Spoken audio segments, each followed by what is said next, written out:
Extra. We're talking about the heat as we head into the month of November.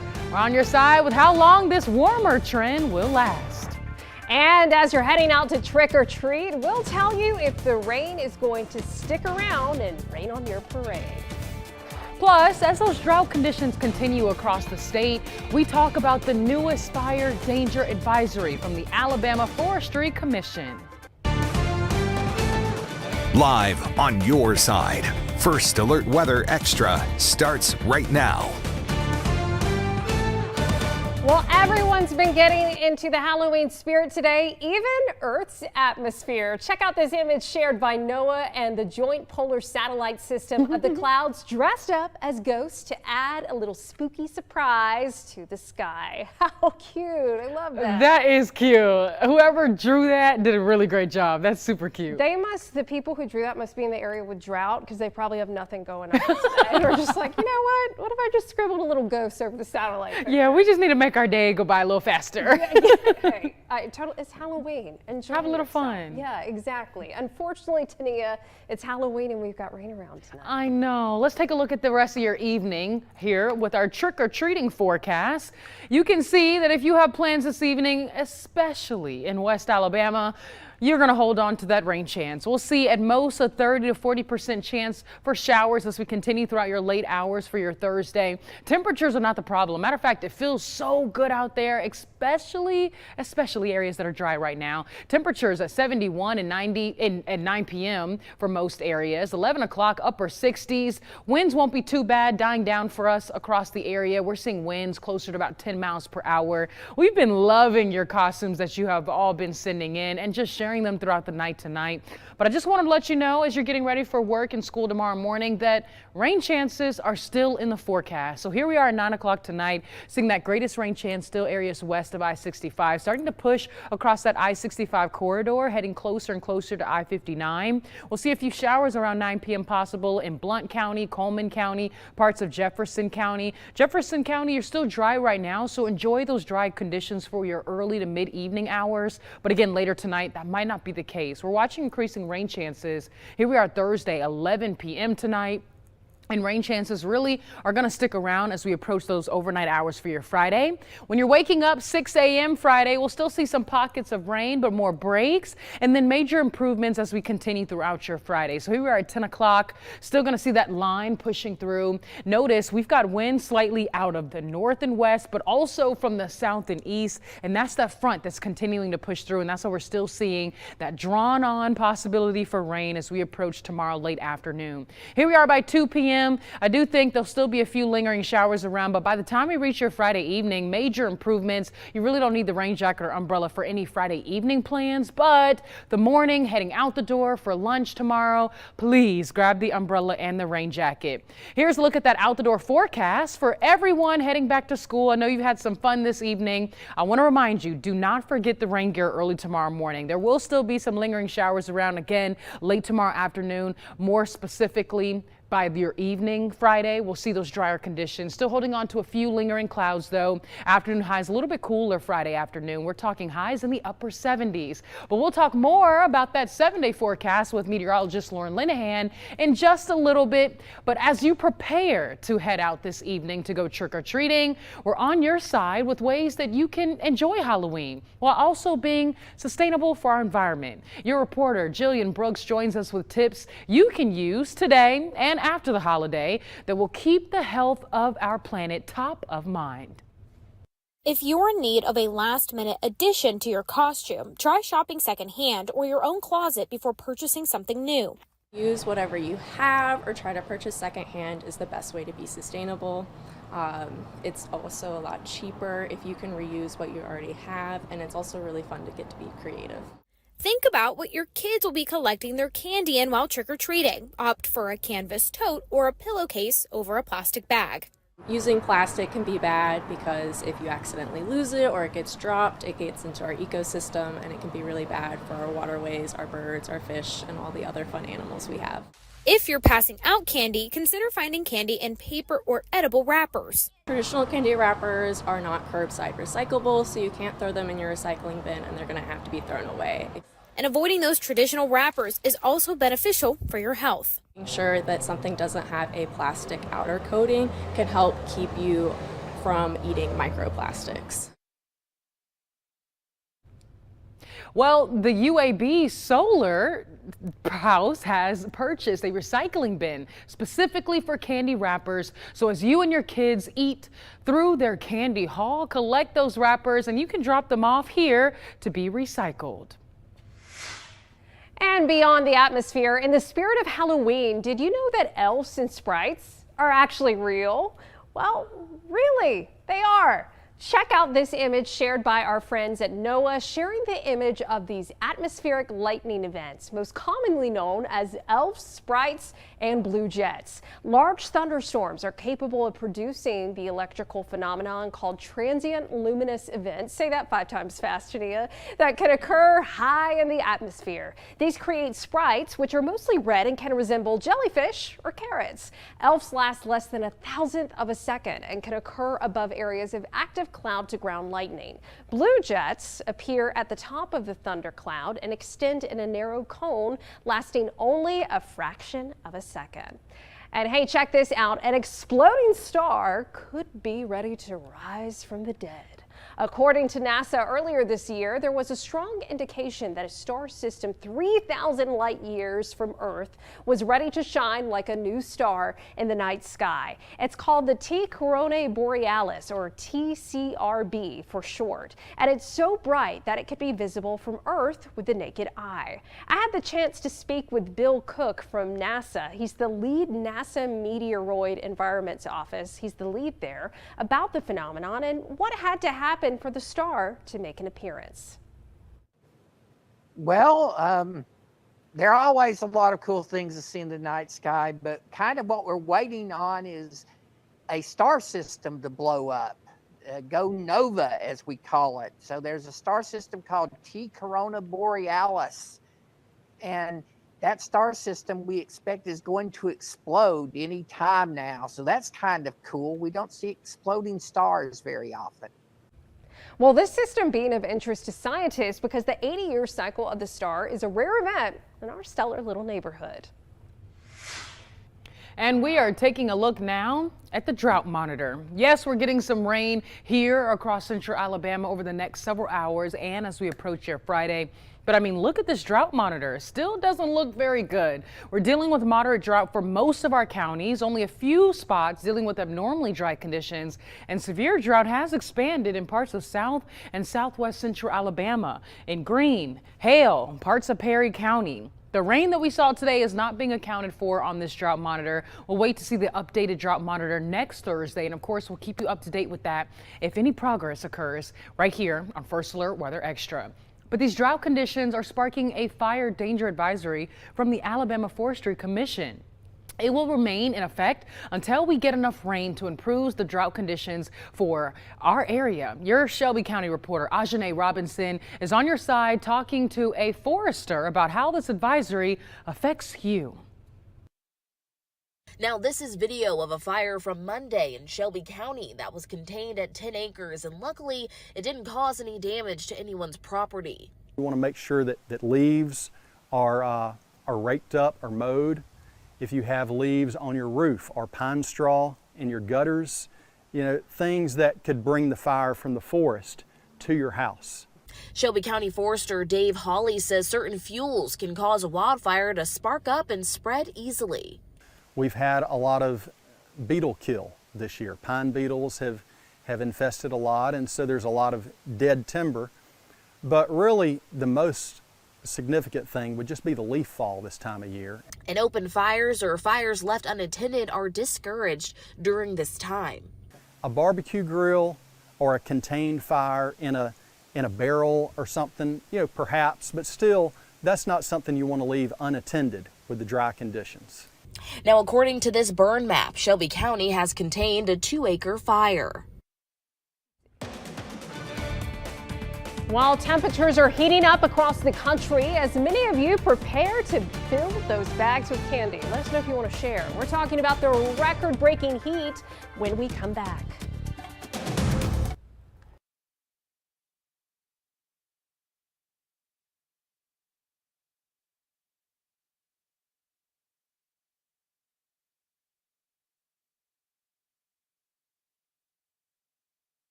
Welcome back into First Alert Weather Extra. Meteorologist Tania Michelle here. We are looking at our radar, our First Alert AccuTrack satellite and radar, so that we can get an update on where the current rainfall is at. And as you see, it hasn't moved very much, still mainly in West Alabama, but there's definitely some more heavy rain that has pushed through and getting closer and closer to that I-65 corridor. So let's pause our clock here. We'll zoom in. We've got some pockets of heavy rainfall for some areas, stretching from Marion County down to parts of Walker County, areas just slightly east of the city of Jasper. Jasper, you're getting a break right now. There might be a little misty rainfall, but if you're in Parrish, Alabama, there's some heavy rain heading your way. There's also some heavy rain heading towards the Tuscaloosa area, downtown Tuscaloosa. Get ready for a pocket of heavy rainfall moving through.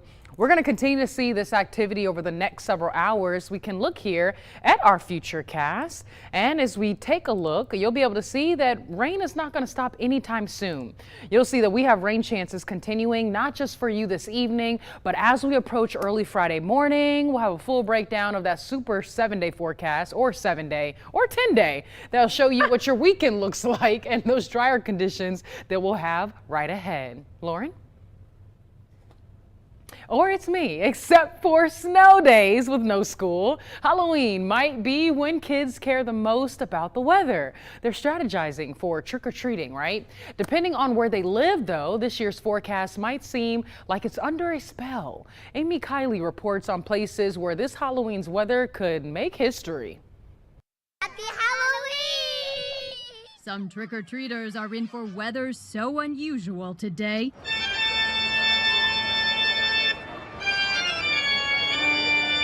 It's almost spooky. Forecasters say this could end up being one of the warmest Halloweens ever for parts of the Great Lakes, Northeast, and Mid-Atlantic. They say several cities could set new record highs, including Washington, D.C. Here's First Lady Jill Biden in a giant panda costume yesterday, hosting trick-or-treating at the White House with temperatures in the 70s. Meanwhile, the Sacramento area is getting its first real snowstorm of the season. How about you, big guy? And the weather in Des Moines, Iowa, is why kids there get to trick-or-treat on Halloween today for the first time since 1938. The metro area usually holds what's called Beggar's Night on October 30th due to past issues with Halloween violence. This year, it's on the 31st. Officials say they were worried about yesterday's storms. There's just no point in taking that risk when you've got a beautiful day in the forecast coming the next day. We have a means to act quickly to make sure that we can get this done right. Several constituents affected by the decision say they support the move. It makes a difference, but you still get candy. I'm Amy Kiley reporting.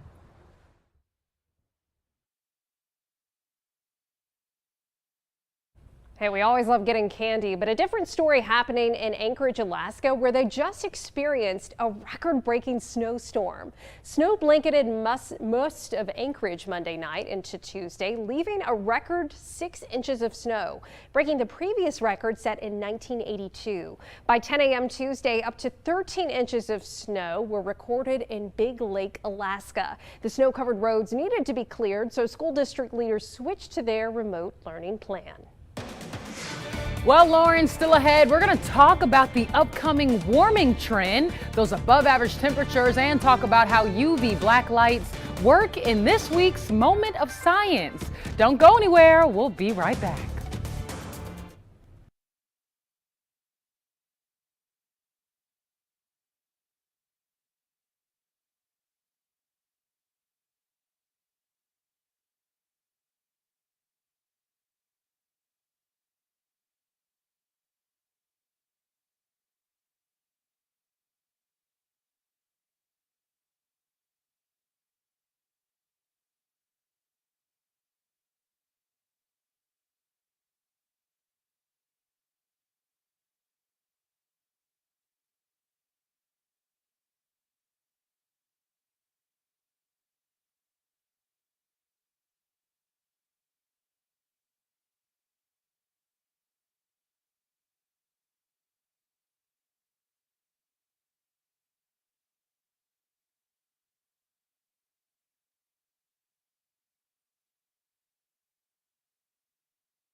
Well, getting a live look right now at First Alert AccuTrack. You can see most of the rain is still north and west of I-20-59, but some of this rain, especially on the leading edge, is growing a little heavier as it moves towards that I-65 corridor. So got to make sure the kids have the rain gear for tonight. Certainly thankful for the rain, just hate it finally had to show up when kids are trick-or-treating. So we've got some light to moderate rain showers right now in Coleman County, but you can see some heavier rain from Jasper, Parrish, Sipsey up towards Smith Lake is going to be pushing to the north and east here. So areas like Coleman, Hansville, Holly Pond, we'll go ahead and give you a first alert that you could be seeing some heavier rain coming in within the next 60 minutes. And then as we look a little farther to the southwest in Tuscaloosa County, got some heavier rain showers right along Highway 82. Most of this right now in Tuscaloosa County is north of I-20, but look at that very heavy downpour to the south of Jasper, north of Brookwood. If you're in Jasper and Dora, that little heavier pocket of rain right there, wouldn't be surprised if it lifts towards I-22 and gets in your neck of the woods shortly.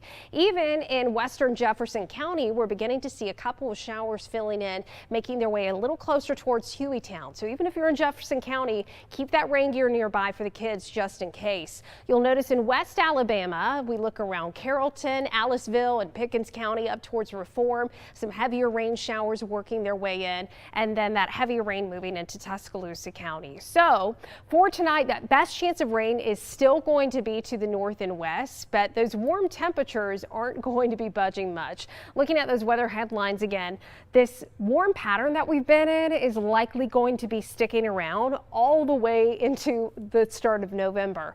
But for the weekend, for that first weekend in November, it does look dry at least, but we'll see tonight. I think we could finally record some rainfall in Birmingham, maybe Anniston, that's kind of up in the air, but Tuscaloosa certainly seeing some rain right now. I still think even if we record some rainfall, it's still going to be one of the driest Octobers on record.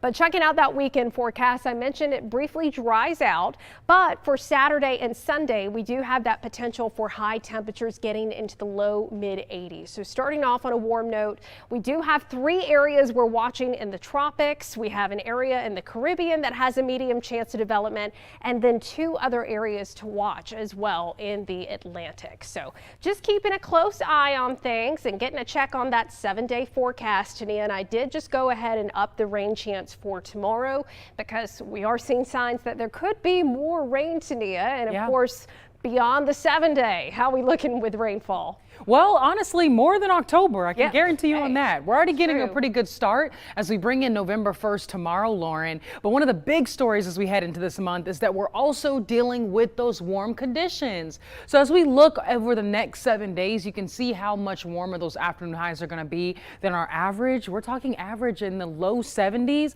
and we're in the low 80s. So we're ranging 10 plus degrees above where we typically are this time of the year. Now, does that really mean it's just going to be affecting us too much? Not really, but starting off pretty warm as we bring in the month of November for sure. All right, let's take a look at beyond the 7-day, November 6th through the 10th. You can see across the U.S. Us here at home, we're not the only ones dealing with those warmer conditions. Many states across our nation are going to be dealing with above average temperatures. The only places that may be below average are down in parts of Arizona, New Mexico, southern portions of California and Nevada. But most states, as you can see, might be battling warmer than normal conditions, and that includes us right here at home. 60% chance for us to see above normal conditions November 6th through November 10th. And now looking at our precipitation across the nation, very dry for our northern states, the Pacific Northwest down to California, but we're seeing more above average rainfall for New Mexico, parts of Texas, Colorado, and that includes us right here across the state of Alabama. So we could be seeing 33% above normal as far as our precipitation as we look for the first few days of November 6th through November 10th. So that's a 6 to 10 day outlook. We'll continue to keep you up to date with it, but time to glow with the flow. Dan Smith shows how black light gives us bright colors in the dark in your moment of science.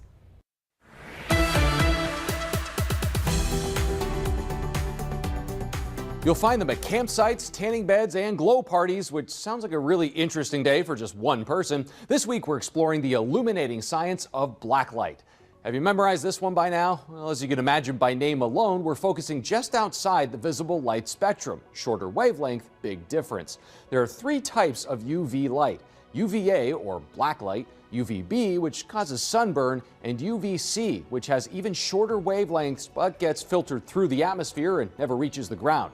Still a concern for astronauts, though. Nearly all the UV light from the sun that gets to us falls not in that second category, but rather the first. Most UVA black lights come in fluorescent form. A small amount of mercury added to the tube emits photons in the UV range, but a special coating makes it visible again. Enough light still gets through the coating that it makes other objects glow. The actual glowing effect comes from molecules called phosphors. It basically includes any substance that gives off visible light in response to radiation. Now, don't get too scared about that word, of course. Make no mistake, UV light is still radiation, but so is every other form of light. Perhaps your skin in summertime is testament to that radiation. Anyway, when light hits a phosphor, it makes an electron jump to a higher energy level, releasing heat and a smaller amount of energy as it falls back into place. The light it gives off is in our visible spectrum, leading to those psychedelic color combos. Your white t-shirt's a good example, but that's because modern detergents have those phosphors, giving them that whiter than white look even in regular sunlight. Law enforcement uses UV light to find anything from bodily fluids at a crime scene, counterfeit money, and even forgeries of historic artifacts, since older paints don't have those phosphors. Clubs, theme parks, Halloween displays, you can find examples in pretty much every facet of life, and that also goes for plants and animals. Some fruits like ripe bananas will also glow under UV light, and it's thought that might attract animals like fruit bats who don't perceive light in our range. As for animals themselves, more than 125 mammal species alone have been found to fluoresce under UV light. We'll cover that in a future episode. For this week's Moment of Science, I'm Dan Smith.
Well, Tania, we were just talking about, we went ahead and just have that rain chance for tomorrow and tonight, honestly. Yeah, that front looks like it's trying to stall, so it's still going to bring us those lingering showers around as we really move through your late Friday afternoon. So hold on to the rain gear tomorrow. Yeah, definitely. And I know we really needed the rain, but it's like, why? Why now? Why now? Yeah. You had 30 other days to do this, and you waited until tonight. But hey, we're looking dry for the weekend. We are. So that's good. We'll have more forecast updates tonight, first at 9.